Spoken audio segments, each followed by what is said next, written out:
5月2號，英格蘭嘅地方選舉結果幾乎塵埃落定。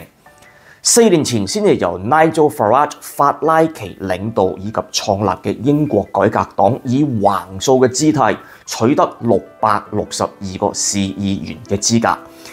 諷刺嘅係，保守黨亦都失去同樣數字662個市議員。英格蘭23個 council 當中，法拉奇領導嘅獨立黨已經取得其中9個嘅控制權。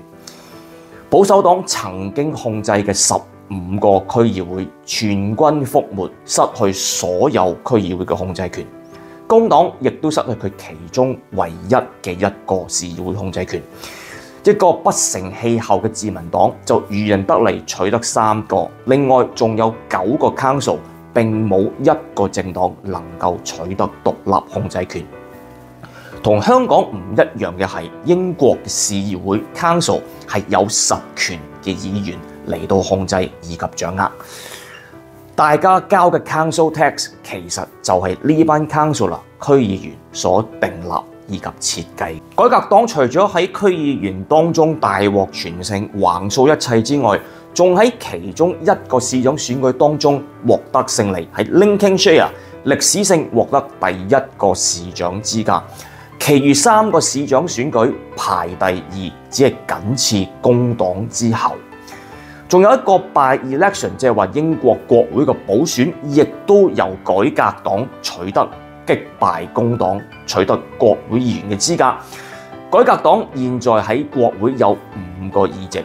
小弟上個條片講過，唔好睇小呢5個議席。去年嘅票數當中，改革黨其實係第3大黨，只係英國嘅 first past the post 贏者全拿嘅情況底下，先至取得5席。其實佢哋有好多個議席都係排行第2。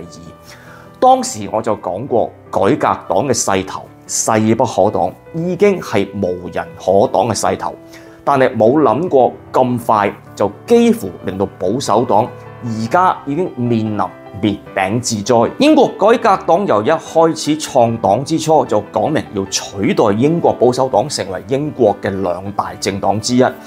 當時保守黨對佢嗤之以鼻，估唔到滅頂之災已經係迫在眉睫。連好保守嘅 BBC 以及 Channel 4 News 亦都開始討論保守黨應該何去何從。除咗市議會嘅民風轉向之外，英國發生2件大事，亦都令人知道英國正在向右轉當中。3個星期前，英國高等法院作出裁決，乜嘢為之女性？就係出生嘅時候，生物學上嘅女性先至係女性。即使持有醫生證明嘅變性證書男變女嘅人士，亦都唔能夠稱之為女性。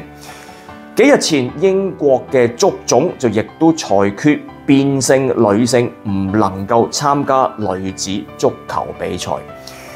美國總統特朗普上台之初就講過，讓 common sense 回歸人民。乜嘢係普通常識？